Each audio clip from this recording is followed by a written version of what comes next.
அனைவருக்கும் வணக்கம். நான் ஜோதிடர் தமிழரசன் பேசுகிறேன். இந்த சேனல் ஃபஸ்ட் டைம் பார்க்குறவங்களா இருந்தீங்கன்னா சப்ஸ்கிரைப் பண்ணிக்கோங்க, பெல் பட்டனை கிளிக் பண்ணிக்கோங்க, ஆளுங்கிற ஆப்ஷன் இருக்கும், அதையும் சூஸ் பண்ணிக்கோங்க. அப்போ தான் நாங்கள் போடுற பதிவுகள் எல்லாமே உங்களை வந்து சேரும்.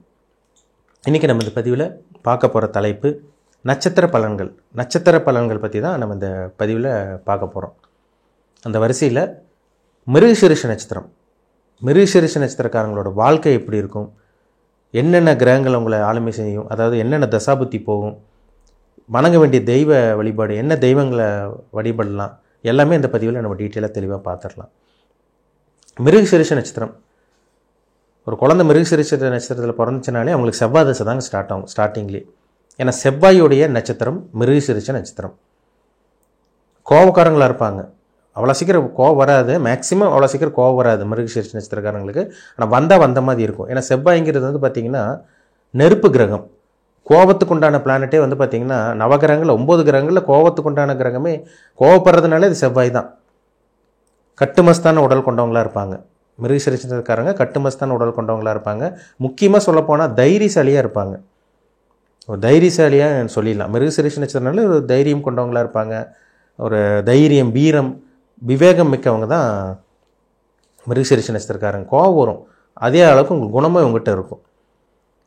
மிருகசீரிஷம்னாலே பாருங்கள், அது செவ்வாயோடைய நட்சத்திரமாக இருக்கிறதுனால ஒரு விஷயத்தை நினச்சாலே அதை வந்து அவங்க சாதிச்சே தீரணும், உடனே இப்போவே பண்ணியாகணும், அப்புறம்லாம் தள்ளி போடக்கூடாது, இப்போவே இது நடந்தே ஆகணுங்கிற மாதிரி நினைக்கக்கூடிய நட்சத்திரம் தான் இந்த மிருகசீரிஷ நட்சத்திரம்.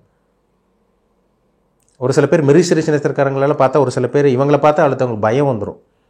ஏன்னா இவங்களோட தோற்றம், இவங்களோட பேச்சு, ஒரு சில பேரில் பாருங்கள் இந்த மீசையை முறுக்கிறது, இந்த கட்டுமஸ்தான உடம்பு வச்சுருக்கவங்களாம் பாருங்கள் மிருகசீரிஷ நட்சத்திரக்காரங்களாக இருப்பாங்க. ஆனால் செவ்வாயோட குணம் கண்டிப்பாக அவங்ககிட்ட இருக்கும். ஏன்னா போர் கிரகம் செவ்வாய், பிடிவாதத்துக்கு உண்டான பிளானட்டும் செவ்வாய் தான். ஒரு பக்கம் பிடிவாதமும் இருக்கும், ஒரு பக்கம் விவேகமும் இவங்ககிட்ட இருக்கும், ஒரு பக்கம் வேகமும் இவங்ககிட்ட இருக்கும், அதில் சந்தேகமே கிடையாது. இது வந்து மிருகசீரிஷ நட்சத்திரம் வந்து பார்த்திங்கன்னா உங்களுக்கு ரிஷபராசியில் இருக்கும், மிதுன ராசியில் இருக்கும். இங்கே ஒரு 2 பாதம் இருக்கும், அங்கே ஒரு 2 பாதங்கள் வரும். அப்போ இந்த மிருகசீரிஷ நட்சத்திரக்காரங்களுக்கு பிறக்கும் போதே வந்து பார்த்திங்கன்னா செவ்வாய் தசை வரும். ஒரு சில பேர் சின்ன வயசுலேருந்தே பாருங்கள் கஷ்டப்படுவாங்க. சின்ன வயசுலேருந்து வறுமை அவங்கள வாட்டி வதச்செடுக்கும். பிறக்கும்போது மிருகசீரிஷ நட்சத்திரக்காரங்க பாருங்கள், ஒரு சில பேர் பிறந்ததுலேருந்தே பணக்காரங்களாக இருப்பாங்க. மேக்ஸிமம் பார்த்திங்கன்னா பிறந்ததுக்கப்புறம் தான் அவங்களோட வாழ்க்கை மாறுது.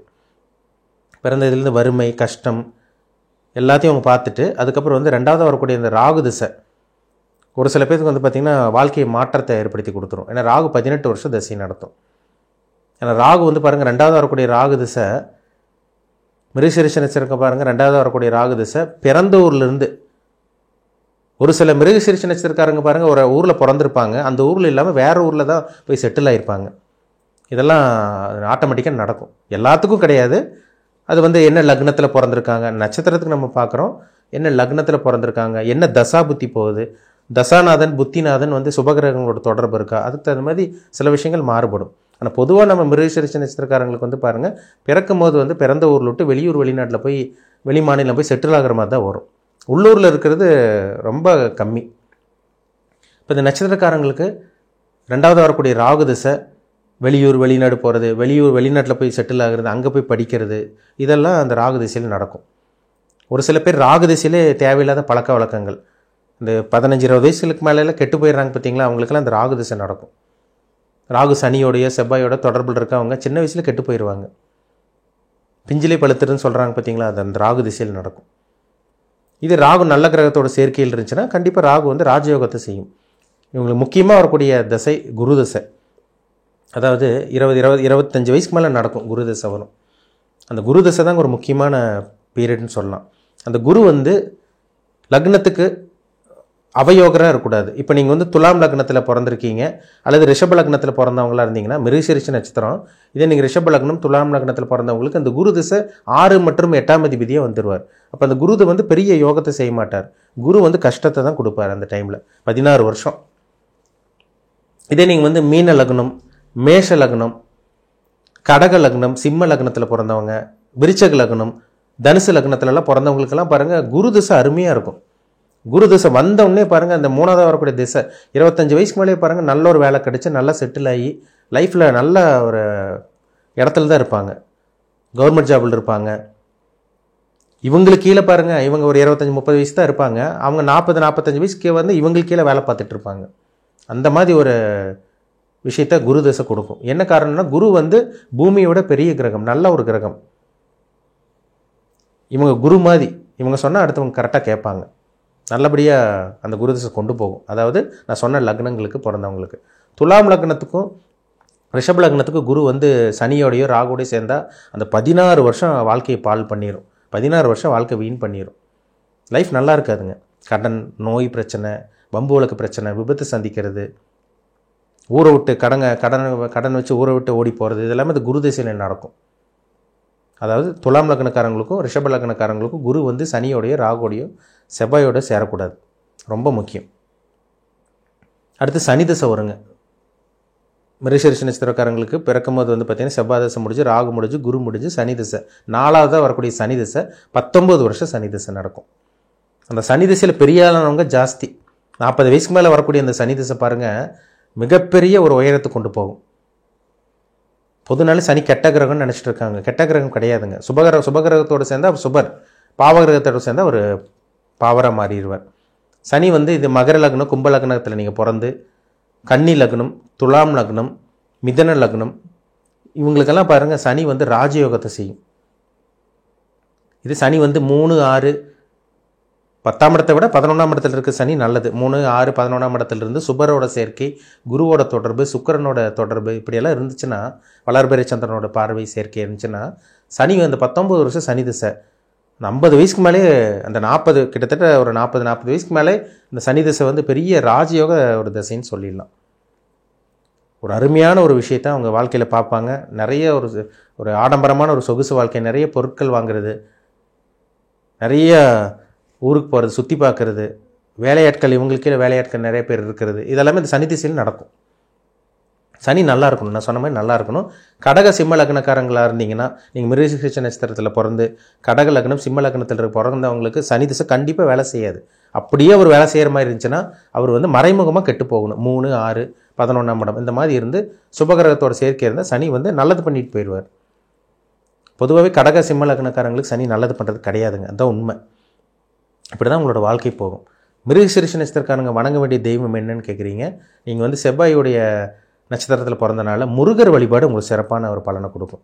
மெயினாக முருகரை பிடிச்சிக்குங்க, முருகர் வழிபாடு பண்ணுங்கள். வைத்தீஸ்வரன் கோயில் எங்கே இருக்குது? கும்பகோணத்துக்கிட்ட இருக்குது. வைத்தீஸ்வரன் கோயில் வருஷத்துக்கு ஒரு தடவை போயிட்டு வர்றது நல்லது. செவ்வாய் வந்து அதிதேவதை வந்து பார்த்திங்கன்னா முருகர் தான். முருகர் வழிபாடு நீங்கள் வாரம் நீங்கள் செவ்வாய்க்கிழமை பண்ணுறது சிறப்பான ஒரு பலனை கொடுக்குங்கிறதுல சந்தேகமே கிடையாது. எல்லா மிருகசீரிஷ நட்சத்திரக்காரங்களுக்கும் ஒரு நல்ல ரிசல்ட் கொடுக்கும். முருகர் வழிபாடு, வைத்தீஸ்வரன் கோயில், அதாவது கும்பகோணத்தில் வைத்தீஸ்வரன் கோயில் இருக்கும், அங்கே நீங்கள் வருஷத்துக்கு ஒரு தடவை போய் வழிபாடு பண்ணுறது நல்ல ஒரு மாற்றத்தை கொடுக்கும். லைஃப்பில் நிறைய சேஞ்சஸ் கிடைக்கும். தெய்வ வழிபாடுங்கிறது என்ன? நம்ம நெகட்டிவ்லேருந்து பாசிட்டிவாக நம்ம மாறுறது. நெகட்டிவ்லேருந்து நம்ம ப்ரொடெக்ஷன் பண்ணுறதுக்கு தான் நம்ம தெய்வ வழிபாடு பண்ணுறோம். மற்றபடி நம்ம விதியை மாற்றுறது கிடையாது, சரிங்களா? அதாவது தெய்வ வழிபாடுங்கிறது வந்து பார்த்திங்கன்னா, அந்த தெய்வம், அந்த நட்சத்திரக்காரங்களுக்கு பிறந்தவங்களுக்கு ஒரு சில தெய்வங்கள் இருக்கும்.